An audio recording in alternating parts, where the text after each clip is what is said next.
Setembro é um mês decisivo para o mercado cripto, em especial para esse final de ciclo que pode durar, por exemplo, até o final de 2025, quem sabe até se estender um pouquinho ali para 2026, mas fato é que nós já estamos nos encaminhando para o fim. E se a história for parecida, nós devemos ter um belo final de ciclo, mas tem algumas coisas para analisar aqui, porque afinal de contas, tudo aquilo que tem um potencial muito grande de retorno tem também riscos maiores. E como é que a gente faz para analisar esses riscos? Olhando para os indicadores, para o cenário macro, comparando com os próprios outros ciclos, olhando a parte técnica, os fluxos, para onde está indo o dinheiro grande do mercado e quais são os fatos novos que permeiam o mercado. Enfim, eu quero te trazer um resumo nesse vídeo, bem resumido mesmo, porque aqui eu valorizo muito seu tempo, nesse que é mais um vídeo direto ao ponto, numa linguagem extremamente simples para qualquer pessoa entender. A única coisa que eu peço em troca não custa absolutamente nada para você já pode fazer no começo do vídeo, que é deixar o like. Já fica aqui o meu muito obrigado a todos vocês que deixam um like no vídeo, que comentam, que compartilham os conteúdos aqui do canal. Afinal de contas, nós não teríamos o tamanho que nós temos, não teríamos a relevância que nós temos se não fosse por vocês que fazem isso, que interagem e que acompanham aqui. Então, muito obrigado a todos vocês que fazem esse tipo de movimento. E caso você ainda não seja um raiz aqui do canal, ainda não esteja inscrito, já fica aqui o meu convite também. Aproveita que está aí perto do botão de like, clica aqui no botão para se inscrever, no sininho aqui, já marca como todas as notificações ali para receber sempre aviso de quando tem conteúdo novo aqui. São pelo menos 3 vídeos por semana e todos eles focados em ajudar a botar dinheiro no teu bolso. Por isso, eu garanto que você vai se arrepender. Bom, indo direto ao ponto, quais são os gatilhos aqui? No que o mercado está se baseando? Aliás, no que o mercado sempre se baseia? Como é que estão esses indicadores no momento? Você sabe que isso tudo é muito dinâmico, o mercado é dinâmico, dados saem todas as semanas, os mercados que são correlacionados com o mercado cripto também se movimentam todas as semanas, os investidores tomam decisões de investimentos baseados em dados, naquilo que outros investidores estão fazendo, naquilo que está mais atrativo no momento, enfim. Como o mercado é bastante dinâmico, convém que a gente faça constantes análises para entender aquilo que está acontecendo e também para projetar aquilo que deve vir pela frente. Dito isso, saiba que as bolsas do mundo todo estão batendo máximas históricas. Quando eu falo do mundo todo, não me refiro aqui a todas as bolsas do mundo, mas sim de todos os continentes. Isso é bastante relevante porque quando a gente tem China em máximas históricas, a gente tem Estados Unidos em máximas históricas, a gente tem países da Europa em máximas históricas, até o Brasil aqui, né? Que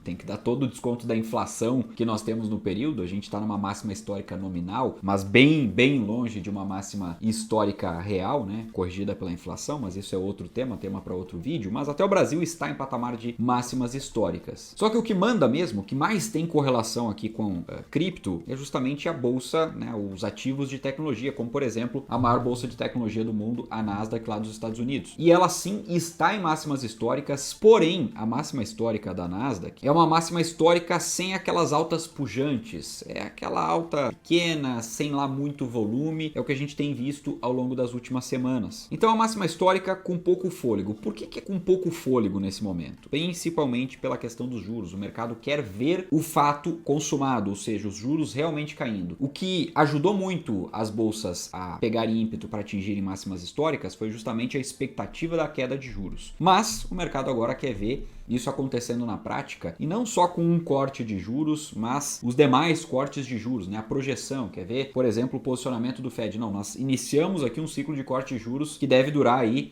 algumas reuniões, alguns meses, enfim, vai ser um corte de juros relevante para o mercado. E aproveitando justamente essa questão de juros, eu quero já mostrar aqui na tela para você como é que estão as expectativas do mercado em relação a esse tema, mas antes eu quero ressaltar o seguinte: não é o corte de juros que está chegando agora em setembro que vai realmente fazer preço no mercado. Porque esse corte, um corte de 0,25, tem gente até levantando um corte de 0,5 pontos percentuais, é um corte que já é dado pelo mercado. Se vier 0,5 aí sim, surpreende positivamente. Mas 0,25 já está ali cravado, o mercado já está precificando isso. Então não tem mudança de precificação por conta de um corte de 0,25. Agora, o mercado está de olho no seguinte, no que eu vou mostrar aqui na tela para você. Dá só uma olhada no que o mercado precifica nesse momento. 10% de chance de corte de juros de 0,5, ou seja, o dobro do que vinha sendo projetado antes, ou do que é a maioria aqui, né? A maioria, 90% tá precificando aqui, tá projetando 0,25 de corte, mas já tem gente apostando aqui 10%, né? Um em cada 10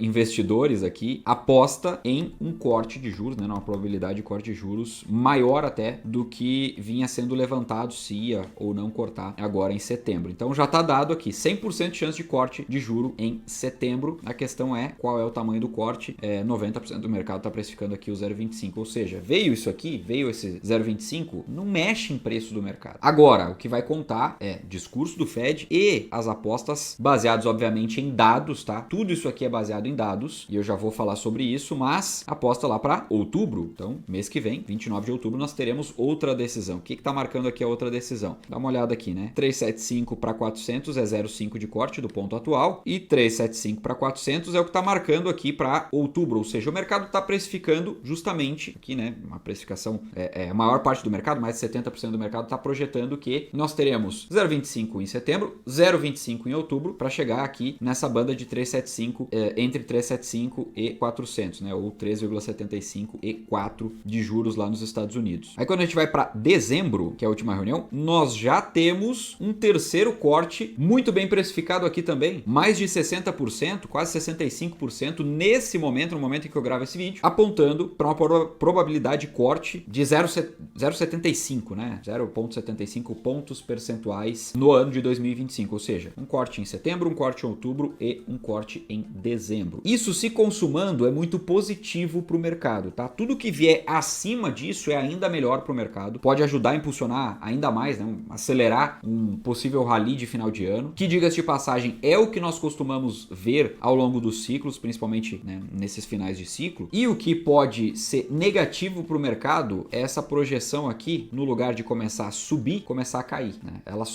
ou seja, só vai ser positivo para o mercado se ela cair para essa outra subir, né? Ou seja, um corte ainda maior de juros aqui, a probabilidade disso subir. Agora, se essas duas outras barras aqui começam a subir, né, tanto de 375 quanto de 400, da banda de 400 a 425 começam a subir, né? Ou seja, a probabilidade de menos cortes de juros do que o projetado no momento, isso é negativo para o mercado. E é o que o mercado reage aqui? Reage a vários dados econômicos, mas principalmente esse aqui, ou esses aqui, que são os dados de inflação, como os que saíram hoje, por exemplo. No momento em que eu estou gravando esse vídeo, o mercado reagiu positivamente, mercados internacionais em geral, né? Tanto o mercado cripto quanto bolsa americana, reagiu bem a isso aqui, ó. Então a gente consegue acompanhar aqui pelo Investing, tá? Eu tenho, inclusive, se vocês forem ver, eu sou Investing Pro, né? Eu tenho a assinatura do Investing.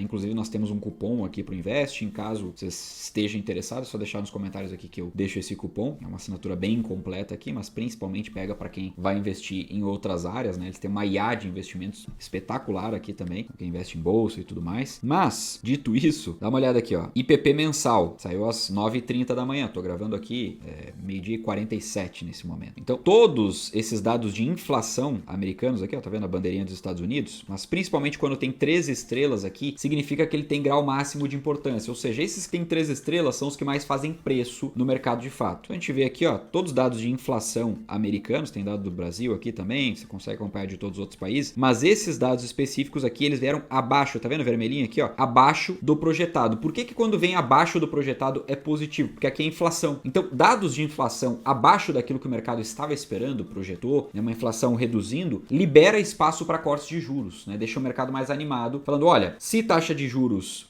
baixar, não vai impactar aqui num aumento expressivo de inflação, num descontrole inflacionário, porque a inflação está sendo controlada, nesse momento está voltando aqui para a meta, né, para o controle. Então, o resumo se nós continuarmos com um cenário mais positivo, né, claro que nem todos os dados vão vir positivos, vez ou outra vem um dado negativo, mas majoritariamente nós precisamos de dados positivos, certo, para o mercado aqui, inflação reduzindo, né, uma aceleração econômica controlada, se a economia acelera demais, né, a gente tem o problema também, o temor da inflação, mas a economia também não pode desacelerar tanto que cause um temor, como a gente já viu acontecendo aí em algumas vezes, algumas pessoas acabam levantando isso, para que nos próximos meses nós tenhamos um início de recessão na principal economia do mundo, principalmente na economia americana. Então tem que andar ali pisando em ovos, né, para que as coisas andem bem. Então o que eu quero dizer com isso? Que nós temos riscos nas duas pontas, não é um céu de brigadeiro. No momento nós temos perspectivas positivas, já vou mostrar aqui na sequência também, mas existem sim riscos no mercado. E ninguém tem bola de cristal para prever exatamente como vão vir todos os dados, como é que vai andar a economia, as decisões dos investidores. O que a gente analisa aqui são realmente os dados que nós já temos para poder projetar ali para frente. Então, no momento nós temos perspectiva positiva, é por isso que eu estou muito bem posicionado no mercado cripto, já vou falar sobre isso também. Agora, vamos dar uma olhada em outras questões aqui, tá?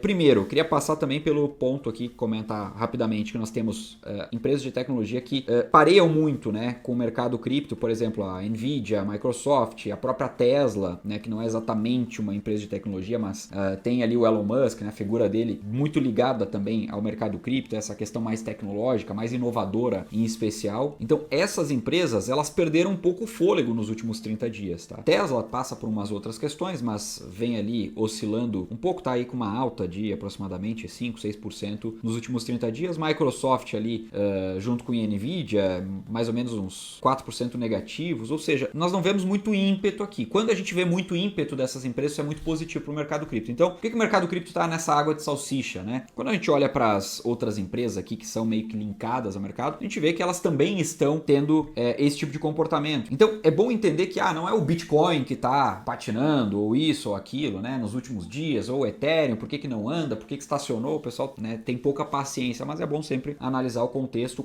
que nós temos é esse, tá meio que água de salsicha ali, mas com dados positivos, isso aqui tem um bom potencial para andar junto com o mercado cripto. Outro ponto interessante, e aqui é um indicador praticamente antecessor nesse ciclo, é o ouro. O ouro está nas máximas históricas, inclusive eu quero mostrar aqui para você na tela. Olha só, o ouro está em patamar de máxima histórica, né? Ontem renovou máxima histórica, depois deu uma quedinha aqui, terminou o dia negativo e hoje já está positivo novamente, dando uma bela subida aqui, né? Quando o ouro dá essas escapadas aqui, né? Essas subidas mais fortes, batendo recordes históricos, geralmente ele faz isso depois de uma lateralização aqui de um bom tempo. Ele é antecessor ao Bitcoin e a gente consegue observar isso aqui no gráfico. Deixa eu mostrar aqui para você. Por exemplo, lá em 2000 e... aqui eu já estou em 23, eu ir para 2024 aqui, ó. Aqui a gente teve na lateralidade, depois alta, aí depois aqui, ó, dá uma olhada, lateral 24, aí depois alta de agosto para frente, agosto até outubro, aí depois fica lateral, depois de janeiro até abril anda, sobe bem, aí depois fica lateral de novo. Se a gente pegar esses recortes aqui específicos, a gente vai ver que quando o ouro estava lateral, o Bitcoin estava subindo. Vamos pegar o gráfico do Bitcoin aqui para dar uma olhada. Vamos pegar mais ou menos no mesmo período aqui, pegar lá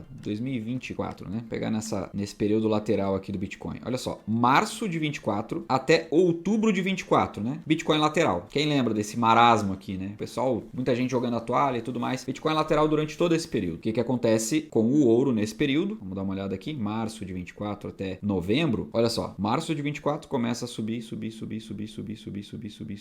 e vai até lá outubro, né? Para depois iniciar aqui uma pequena correção, ficar corrigindo até janeiro, que aproximadamente, né, fica lateral. Foi o oposto do Bitcoin. Durante todo esse período aqui que o ouro subiu, o Bitcoin ficou lateral. Aí depois, quando o ouro perdeu o fôlego, o Bitcoin deu aquela bela subida, né? O ouro perde fôlego aqui, Bitcoin dá uma bela subida. Último trimestre de 2024. Quando o Bitcoin perde força aqui, final de janeiro, começo de fevereiro, tá vendo? Exatamente aqui. O que acontece com o ouro? Olha aqui, ouro, final de janeiro, alta, forte até abril. Bitcoin, queda forte até abril. Aí depois, mais ou menos naquele período ali, o Bitcoin inicia novamente uma alta aqui, dá uma estacionadinha aqui, renova máximas até agora. E aí começa novamente um período aqui que pode ser um período lateral. Ao meu ver, deve demorar um pouco menos. E um dos indícios que deve demorar um pouco menos é o ímpeto do ouro. O ouro tá subindo bem forte aqui, né? Então, em algum momento o ouro vai estacionar. Essa é a tendência, né? Aquilo que a gente vem observando ao longo do ciclo aqui, em termos de comportamento do ouro também. Se a gente puxar para trás é exatamente a mesma coisa, só não quero deixar muito longo aqui. Mas é isso que a gente vem vendo, né? Então, ouro começou a cansar, opa, vez do Bitcoin. Então, tem essa rotação, existe essa rotação no mercado, tá? A gente vem acompanhando isso é um indicador positivo demais aqui para o Bitcoin, pensando nos próximos meses aqui, em especial no último trimestre de 2025. Agora, aproveitando que eu tô aqui com o gráfico do Bitcoin aberto, dá uma olhada, eu até tracei uma linha aqui para ficar mais fácil de entender, tá?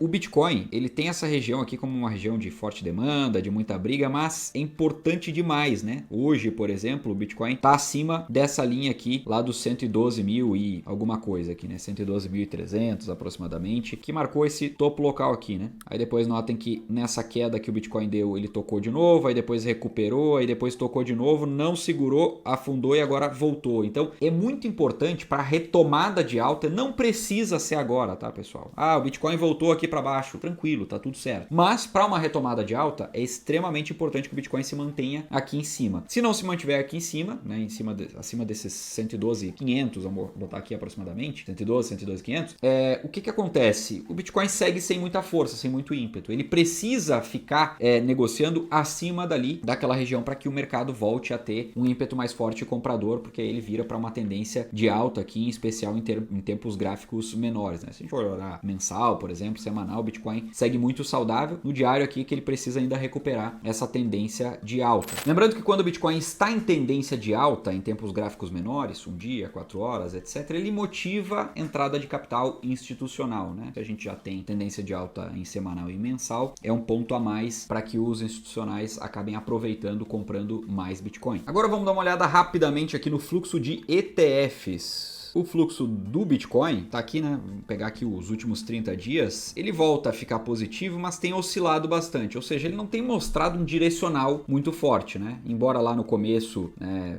final de julho aproximadamente, teve uma saída, né? Final de julho aí, ao longo do mês de agosto, tiveram algumas saídas maiores de Bitcoin, mas ele retoma aqui, né? Tá um pouquinho mais positivo ao longo dos últimos dias. Muito capital saiu do Bitcoin para flipar aqui, né? Para ir pro Ethereum, por exemplo, mas ultimamente não é o que a gente tem visto, né? Uma retomada leve aqui, mas de novo, né? Dá pra gente afirmar aqui que ele tá um pouco mais neutro ao longo dos últimos 30 dias do que qualquer outra coisa. Então, é um indicador pra gente observar. Eu gosto sempre de olhar aqui porque eu consigo enxergar o fluxo de capital dos institucionais, né? Onde é que eles estão investindo, se eles estão mais compradores ou mais vendedores. No momento tá um pouco mais neutro, né? Então, o que eu espero aqui é que esse volume volte a aumentar, né? O montante total de acumulação de ETFs de Bitcoin. Quando a gente olha o de Ethereum, olha, Ethereum acumulou muito bem até nos primeiros 15 dias de agosto, e aí depois começou a perder força, e nós vimos aqui numa toada em dias úteis, né? 1, 2, 3, 4, 5, 6, praticamente uma semana aqui de fluxo negativo, né? Ou seja, de saídas líquidas de Ethereum. Agora, o preço deu uma recuperada, então a tendência, né? Depois que ele fez máxima histórica e tudo mais, né? Deu aquela corrigida, então a tendência é que agora que ele já se acomodou, né? Fez ali uma base de preço, ao que tudo indica, comece lentamente a atrair novamente capital dos investidores institucionais. É isso que se projeta daqui para frente, tá? Obviamente nós vamos ter oscilações ao longo do mês de setembro, mas a tendência é que à medida em que a gente vai se aproximando aqui de outubro, novembro, dezembro, né, esse último trimestre do ano, esses fluxos aumentem e quem sabe até numa velocidade que surpreenda muita gente, né? Que surpreenda a maior parte do mercado, porque sim, o mercado quando tá tomador de risco, ele compra, ele aposta as fichas mesmo nesse tipo de ativo. É o que a gente viu aqui, por exemplo, nos primeiros 15 dias de agosto, quando o fluxo de compras em ETF, fluxo líquido de entrada de capital, acabou batendo recordes históricos. Esse, inclusive, é um dos indicadores que você pode acompanhar pelo próprio aplicativo da Binance. Eu estou devendo aqui para a turma um vídeo tutorial de como montar aqui, né,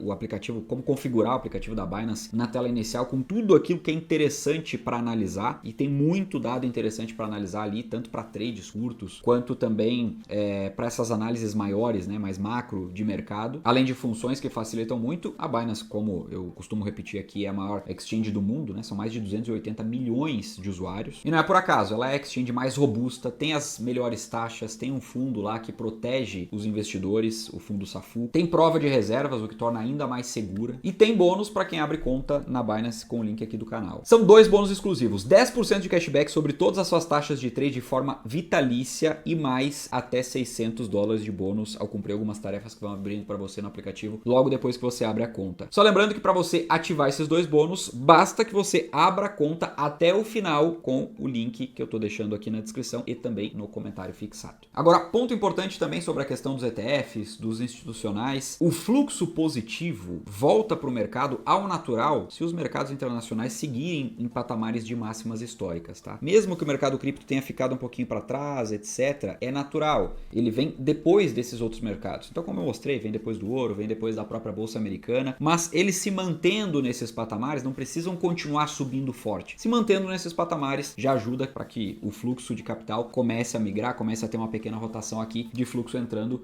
principalmente nesses maiores ativos Ethereum e Bitcoin. E aí, obviamente, vai puxar o restante das outras criptomoedas. Agora, mais um ponto que eu não posso deixar de comentar aqui com você nesse vídeo. O diretor executivo do Conselho de Consultores do presidente sobre ativos digitais disse ao CoinDesk que é hora de pisar fundo na legislação e na reserva de Bitcoin. Isso aqui estava um pouco adormecido, fez muito barulho lá no começo do ano. Veio uma formação de reserva que na verdade não era compra de Bitcoin, era só manter, etc. Daqui a pouco aqui a gente pode ter um fato novo que tem pouca gente olhando porque levantou muita expectativa no passado e se parou de falar aqui depois de um tempo. Mas sim, a reserva estratégica de Bitcoin, que é projeto inclusive lá da senadora Cynthia Lummis, segue em pauta para aquisição de ativos, aquisição, por exemplo, de Bitcoin por parte do governo americano, e a gente sabe que isso aqui pode seguir destravando para outros países. Alguns outros já iniciaram suas reservas em Bitcoin também, mas aqui eu estou falando de maiores economias do mundo, então é muito dinheiro entrando, muito capital, além do poder institucional em paralelo. Fora isso, tem a adoção do próprio Bitcoin aumentando também por parte das pessoas físicas. Então é um movimento muito forte. Se colocar contra esse movimento hoje, eu acho muito mais arriscado do que estar posicionado. A gente pode somar aqui, MicroStrategy continua acumulando Bitcoin, né, com um ímpeto muito forte. Tem várias outras Bitcoin Companies surgindo, começando a acumular. Tem um movimento muito forte dos institucionais e também nós temos a questão dos fundos de pensão, que eu não posso esquecer de mencionar nesse vídeo, que são aqueles fundos de aposentadoria americanos que veem o Bitcoin hoje como mais uma classe de ativos, né? Então eles passam a estar autorizados, Trump sancionou isso, a comprar Bitcoin e aí vem um fluxo muito grande ao longo dos próximos anos. Essa é a tendência. Fora isso, também para ficar no radar, a gente vê criptomoedas em patamares ali onde diminuiu muito a volatilidade, elas deram ali uma encolhida e depois começaram a mostrar padrões muito claros de tendência de alta e tendência forte de alta. Por exemplo, Solana, Avalanche, Avax, a Ethena, que inclusive agora colocou a sua stablecoin dentro da Binance, dentro da maior corretora cripto do mundo. Não tinha feito isso até então, foi essa semana. Isso é bastante relevante para o projeto, também impulsionou muito o projeto a subir aí as últimas altas dos últimos dias. E também a gente vê BNB, que é uma das únicas criptos aqui que está novamente em patamar de máxima histórica, né? O Bitcoin não tá, o Ethereum não tá, mas BNB tá. BNB é a quarta maior criptomoeda do mundo. Então, criptos para ficar de olho. Em termos de perspectivas para setembro como um todo, as perspectivas olhando a sazonalidade, a questão do mês em si, comparando com outros anos, não é boa, é negativa. É um mês historicamente ruim, negativo, mas que precede 3 meses de bonança. Outubro, novembro e dezembro tendem a ser meses muito positivos para cripto. Ou seja, é aquele último mergulho antes do rally de final de ano. É isso que acontece ao longo dos últimos anos dentro de ciclos de alta. Então, para muita gente que acha setembro um mês ruim, eu acho um mês excelente, porque essas oscilações que nós podemos ter, por exemplo, antes de grandes indicadores, das divulgações de grandes dados, né, ou de grandes decisões do mercado, porque o mercado costuma reduzir risco antes disso, né, para que não fique maximamente exposto a um dado negativo, por exemplo, uma decisão não favorável ao mercado, eles costumam gerar oscilações, né, quedas de preço, e aí esse é o momento, por exemplo, para acumular mais. Eu não vejo perigo por Bitcoin num recuo até ali os 102 mil dólares ao longo do mês de setembro, por exemplo. E eu não descarto, por exemplo, que o mercado antecipe essa alta do último trimestre já no mês de setembro, ou seja, daqui a pouco a gente vai ter aí na segunda quinzena de setembro, ou depois da decisão do Fed, com algo mais claro em relação aos próximos cortes de juros, aí, as próximas decisões, vindo mais dados positivos, o mercado deslanchar aí já e engatar uma quinta marcha já dentro do mês de setembro. Então eu estou preparado para esse cenário. Eu não estou de modo algum esperando uma grande queda, esse tipo de coisa, não. Tenho caixa sim para aproveitar quedas, como eu falei, até os 102 mil dólares, Bitcoin segue muito saudável na minha visão, mas eu estou muito bem preparado para que essas quedas eventualmente não venham. Se elas não vierem, aí eu estou muito bem preparado, por exemplo, para um rally ao longo do último trimestre, já começando, né, antecipado no mês de setembro. E além disso, o que eu venho compartilhando sempre com os meus alunos lá dentro da comunidade 1% são as minhas operações, né? Quem assina a comunidade 1% tem acesso a todos os meus cursos de investimentos, incluindo o curso completo de cripto, com análise técnica, com o Beabá, tem tutorial de absolutamente tudo lá, tem acesso aos grupos, né? Um grupo específico de cripto, outro grupo mais abrangente, falando de outros investimentos, conta com meu suporte 7 dias por semana e tem também como bônus acesso à minha carteira cripto completa, mais todas as movimentações de compra e venda em tempo real, incluindo algumas operações de curto prazo como essas que estão aparecendo aí na tela para você, e você vê que a turma consegue fazer operações muito lucrativas pegando algumas assimetrias do mercado, que vez ou outra eu lanço alguma análise lá específica sobre determinada criptomoeda que está muito sobrevalorizada ou subvalorizada, e aí dessa maneira a gente consegue, ou numa tendência clara de alta, por exemplo, e a gente consegue pegar essas assimetrias assimetrias para fazer movimentos mais curtos e botar dinheiro no bolso, engordar o caixa ou acumular mais daquelas criptomoedas que a gente quer segurar aí pro médio prazo, por exemplo, até o final do ciclo. E para ter acesso a absolutamente tudo isso, basta você clicar aqui no link da descrição. Tô deixando aqui o link para você assinar a comunidade 1% por um preço absurdamente baixo. Você pode assinar mensal ou anual, vale a pena demais. Você pode perguntar isso para qualquer aluno. Tá com dúvida? Assina, entra lá porque tem garantia também de 7 dias. Você não paga absolutamente nada, o risco é todo meu caso você não goste, acho que a comunidade 1% não é para você, por exemplo, mas eu tenho certeza que a resposta é sim, que a comunidade 1% é para você, você vai conseguir de maneira tranquila, segura, botar bastante grana no bolso aí ao longo do tempo e acelerar o seu processo de enriquecimento. Então, link na descrição aqui do vídeo e também eu tô deixando aqui na parte de baixo do comentário fixado. Resumo do resumo, olho nos dados, no mercado americano, nos institucionais, nos juros, no volume do mercado que precisa aumentar para a gente aumentar o grau de confiança também na alta. No momento, com tudo isso que a gente tem de informações para agora, considerando um sentimento neutro de mercado e baixa volatilidade, ao longo das próximas semanas o mercado tem mais chance de subir do que de cair, a tendência é de alta. Dito isso, sem mais, eu vou ficando por aqui, já vou deixar a recomendação desse outro vídeo para você assistir, é só clicar nele, um forte abraço e a gente se vê lá.